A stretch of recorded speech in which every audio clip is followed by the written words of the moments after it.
പ്രതികളായാലും arrest ചെയ്യണ്ടേ? ആര് കുറ്റം ചെയ്താലും തെറ്റ് തെറ്റാണ്. പോലീസ് സത്യസന്ധമായി നീതിപൂർവമായി നടപടി സ്വീകരിക്കും. പിന്നെ ഈ പാനൂരിലെ ബോംബ് സ്ഫോടനം ഇപ്പോൾ ആദ്യത്തതാണ്. എന്നെ 3 പ്രാവശ്യം ബോംബ് എറിഞ്ഞല്ലോ പാനൂരിൽ. എൻ്റെ എറിഞ്ഞിരുന്നു 3 പ്രാവശ്യം, ഒരു പ്രാവശ്യമില്ല. ഒരു പ്രാവശ്യം ഞാൻ അവിടെ ഒരു കുഞ്ഞിക്കണ്ണൻ കൊല ചെയ്യപ്പെട്ടു, RSSകാർ കൊല ചെയ്തു, കൈവലിക്കൽ. അവിടെ പോയി വരുമ്പോൾ 3 ആംഗിളിൽ നിന്നിട്ടാണ്, അത് ഒരു റോഡിൻ്റെ ആംഗിളിൽ നിന്ന് ആദ്യം ബോംബ് എറിഞ്ഞു. തിരിച്ച് മറ്റൊരു ടേണിങ്ങിലേക്ക് വരുമ്പോൾ അവിടുന്ന് വേറൊരു സെറ്റ് ബോംബ് എറിഞ്ഞു. അവിടുന്ന് റോഡിലേക്ക് വരുമ്പോൾ വേറൊരു സെറ്റ് ബോംബ് എറിഞ്ഞു. 3 പ്രാവശ്യം ഒരു യാത്രയിൽ ബോംബ് എറിഞ്ഞു. പിന്നെ ഞാൻ ഒരു ദിവസം അവിടെ നമ്മുടെ രക്തസാക്ഷി ദിനം, അത് കഴിഞ്ഞ് തിരിച്ചു വരുമ്പോൾ ബോംബ് എറിഞ്ഞു. അന്നാണ് നമ്മുടെ കാറിൻ്റെ ഡോറ് തകർന്നു പോയത്. അതാണ് പാനൂര്.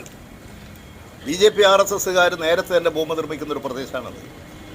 കോൺഗ്രസ്സുകാർ ഇപ്പോൾ ഒരു ബോംബ് സ്ഫോടനം നടന്നു, ശരിയാണ്. തെറ്റായ പ്രവണതകൾ ആരുടെ ഭാഗത്തു നിന്നായാലും മുഖം നോക്കാതെ നടപടി സ്വീകരിക്കും. തെറ്റ് ചെയ്താൽ ആര് തെറ്റ് ചെയ്താലും തെറ്റ് തെറ്റാണ്. അതാണ് ഇടതുപക്ഷ ജനാധിപത്യ മുന്നണി.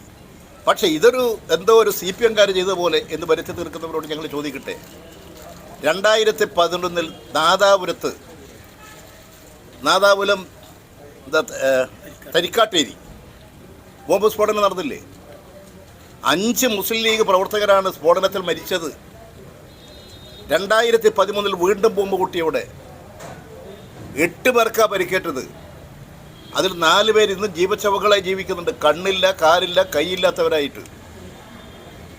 മൊകേരി വള്ളിയായിൽ ബോംബ് നിർമ്മിക്കുമ്പോൾ പൊട്ടി കോൺഗ്രസ്സുകാരൻ മരിച്ചില്ലേ? നമ്മുടെ പയ്യന്നൂർ ആലക്കാട് അവിടെ 2 കൈയില്ലാത്ത ഒരാളുണ്ടത്, BJP-യുടെ അവിടുത്തെ നേതാവാണ്, പ്രാദേശിക നേതാവ്, ബോംബ് പൊട്ടി മരിച്ച ബോംബ് നിർമ്മിക്കുമ്പോൾ. ഇവിടെ തന്നെ പാനൂര് 2 ബോംബ് ഉണ്ടാക്കിയിട്ട് ബോംബ് മാറ്റുമ്പോൾ ബോംബ് സ്ഫോടനം നടന്നു, 2 പേര് മരിച്ചില്ലേ? RSSകാർ ബോംബ് നിർമ്മിക്കുന്ന കേന്ദ്രത്തിൽ ബോംബ് പൊട്ടി 2 പേര് മരിച്ചില്ലേ? ഇത്തരത്തിലുള്ള എല്ലാ സംഭവങ്ങളും ഇല്ലായ്മ ചെയ്യാൻ പോലീസ് അതീവ ജാഗ്രതയോടുകൂടി പ്രവർത്തിക്കുന്നുണ്ട്. ഇപ്പോഴും ജാഗ്രതയോടുകൂടി പ്രവർത്തിക്കുന്നത് കൊണ്ടാണ് ചിലതെങ്കിൽ പിടിക്കപ്പെടുന്നത്. അതുകൊണ്ട് അത്തരം സംഭവങ്ങളെ വസ്തുനിഷ്ഠമായി കാണണം. ഇവിടെ ആര് തെറ്റായ നിലപാട് സ്വീകരിച്ചാലും ആ തെറ്റ് തെറ്റായി കണ്ട് നിയമ നടപടികൾ സ്വീകരിച്ച് പോകുന്നൊരു ഗവൺമെൻറ്റും ഒരു പാർട്ടിയും ഇടതുപക്ഷവുമാണുള്ളത്. നിങ്ങൾ ഇതെല്ലാം പറയും. ഈ കോൺഗ്രസിൻ്റെ DCC ഓഫീസില്ലേ, ആ DCC ഓഫീസിൽ ഇന്ത്യ ടുഡേ, കേരളത്തിലെ പ്രമുഖമായൊരു മാധ്യമമില്ലേ, അതിൻ്റെ ഒരു ലേഖൻ, എനിക്ക് ജേക്കബ്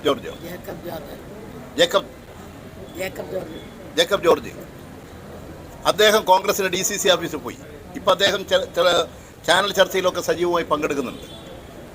അവിടെ പോകുമ്പോൾ അതിൻ്റെ അടുത്ത ഭാഗത്തുള്ള മുറിയിൽ ഒരു ഹാഫ് നിക്കർ, കറുത്ത ഹാഫ് നിക്കറും കറുത്ത ഒരു ബനിയനോട്ട് കറുത്തിട്ടൊരാൾ ഒരു മേശേൻ്റെ മേലെ കമിഞ്ഞ് കിടന്നിട്ട് എന്തോ ഇങ്ങനെ ചെയ്യുകയാണ്. അപ്പോൾ ഇദ്ദേഹത്തിന് ഈ ബോംബ് നിർമ്മിക്കാനൊന്നും അറിയില്ല. അദ്ദേഹം ചോദിച്ചു, ഇതെന്താ ചെയ്യുന്നത്? അത് ബോംബ് നിർമ്മിക്കുകയാണ്. ആര് പറഞ്ഞ? കോൺഗ്രസിൻ്റെ DCC സെക്രട്ടറി. അപ്പോൾ ഇതിങ്ങനെ ബോംബ്, ഞങ്ങളിങ്ങനെ പല ബോംബും നിർമ്മിക്കുന്നുണ്ട്, നിങ്ങൾ കാണണോ? അദ്ദേഹത്തെ കൂട്ടിക്കൊണ്ടുപോയി. അപ്പോൾ നോക്കുമ്പോൾ ബോംബ് കെട്ടി വെച്ചിരിക്കുകയാണ്. എന്നിട്ട് അദ്ദേഹം ഒരു ബോംബിങ് എടുത്തു. ഈ ബോംബ് പൊട്ടിയാൽ ഭയങ്കര ശബ്ദവും പുകയായിരിക്കും, ആൾ മരിക്കില്ല. അത് രണ്ടാമത്. പിന്നെ പറഞ്ഞു രണ്ടാമതൊരു ബോംബ് എടുത്തു. ആ ബോംബ് ഇത് കണ്ടോ, ഇത് പൊട്ടിയാൽ മാരകമായ പരിക്ക് പറ്റും, മരിക്കില്ല. മൂന്നാമത്തെ ബോംബ് എടുത്തിട്ട് പറഞ്ഞു, ഇത് പൊട്ടിയാൽ അടുത്തുള്ള ആളെല്ലാം ചെതറിപ്പോവും. ഈ 3 സൈസ് ബോംബ് ഞങ്ങൾ ഉണ്ടാക്കുന്നുണ്ട്. DCC സെക്രട്ടറി, അതാ കോൺഗ്രസ് പാർട്ടി. ഇവിടെ നമ്മുടെ ആലക്കോട് കാർഷിക വികസന ബാങ്കിൻ്റെ തെരഞ്ഞെടുപ്പ് നടക്കുന്നു. ആ കാർഷിക വികസന ബാങ്കിൻ്റെ തെരഞ്ഞെടുപ്പ് നടക്കും. അതിന് നേരെ കോൺഗ്രസ്സുകാർ ബോംബെറിഞ്ഞില്ലേ? അന്ന് DYSP ആയിട്ട് അവിടെ ഡ്യൂട്ടിയിലുണ്ടായിരുന്ന ആൾ, അദ്ദേഹത്തിൻ്റെ കാലിന് മാരകമായ പരിക്ക് പറ്റിയില്ലേ? പരിക്ക് പറ്റി. എത്ര ഭീകരമായിരുന്നു! ഇതെല്ലാം ആരാ നടത്തിയത്? ബോംബ് നിർമ്മിച്ച് നടക്കുകയായിരുന്നില്ലേ? അതുകൊണ്ട് ഇതെല്ലാം നിർമ്മിച്ച് ആളുകളെ കൊന്ന് അതിൻ്റെയൊക്കെ പരിചയം നേടി അതിൽ നിന്നൊക്കെ നിൽക്കുന്ന നേതാക്കൾ CPM-ൻ്റെ നേരെ അടിസ്ഥാനരഹിതമായ ആരോപണം ഉന്നയിച്ചൊന്നും പുറപ്പെടേണ്ട. ഇടതുപക്ഷ ജനാധിപത്യ മുന്നണിയും കമ്മ്യൂണിസ്റ്റ് പാർട്ടി മാർക്സിസ്റ്റും ഒരതിക്രമങ്ങളെയും പ്രോത്സാഹിപ്പിക്കുന്നവരല്ല. തികച്ചും ജനങ്ങളുടെ ജീവിത സുരക്ഷിതത്വം ഏത് സ്ഥലത്തും ഒരു തരത്തും ബോംബ് നിർമ്മിക്കാൻ പറ്റില്ല. നിയമവിരുദ്ധ പ്രവൃത്തിയാണത്. പോലീസ് ജാഗ്രതയോടുകൂടി എല്ലാ സ്ഥലങ്ങളിലും പരിശോധിക്കുന്നുണ്ട്, പരിശോധിച്ചുകൊണ്ടേയിരിക്കുന്നുണ്ട്. അവിടെ മാത്രമല്ല. അതുകൊണ്ട് ഈ ആയുധങ്ങളൊക്കെ ഉണ്ടാക്കലും സംഭരിക്കലും ഒക്കെ BJPയുടെയും RSSൻ്റെയും കോൺഗ്രസിൻ്റെയും പരിപാടിയായിരുന്നു. അതല്ല ഇടതുപക്ഷം. അതുകൊണ്ട് ഇവിടെ ഉണ്ടായിട്ടുള്ള പാനലിലുണ്ടായിട്ടുള്ള ബോംബ് സ്ഫോടനം അത് ചെയ്യാൻ പാടില്ലാത്ത കുറ്റം ചെയ്തിട്ടുണ്ട്. അത് കച്ചവടത്തിനാണോ എന്നൊന്നും ഞങ്ങൾക്ക് അറിഞ്ഞുകൂടാ. അവിടെ പല പ്രദേശത്തും അറിയുന്നവർക്കറിയാം, ബോംബ് നിർമ്മിച്ചിട്ട് കച്ചവടം ചെയ്യുന്നുണ്ട് അവിടെ പലരും. ഈ വിഷുവിനിറങ്ങുന്ന പടക്കങ്ങൾ അവിടെ ധാരാളം നിർമ്മിക്കലുണ്ട്. അങ്ങനെ അത് ജനങ്ങളുടെ ആകെ സഹകരണത്തോടു കൂടി ഇത്തരത്തിലുള്ള കാര്യങ്ങൾ ഒരു തരത്തിലും ഉണ്ടാകാതിരിക്കാൻ ആ പ്രദേശത്തുള്ള ജനങ്ങളുടെ സഹകരണത്തോടു കൂടി ഇല്ലായ്മ ചെയ്യാനല്ലേ പോകേണ്ടത്. അതിന് പകരം ഈ സംഭവം നടന്ന ഉടനെ CPMൻ്റെ മേലെ ചാർത്തി കൊടുത്തു. അത് കുറ്റവാളികളെ രക്ഷിക്കാനാണ്, നടപടി എടുക്കാതിരിക്കാനാണ്, നടപടി മുന്നോട്ട് കൊണ്ടുപോകാതിരിക്കാനാണ്.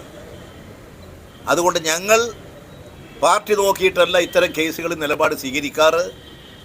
കുറ്റം ആര് ചെയ്താലും കുറ്റമാണ്, തെറ്റാണ്.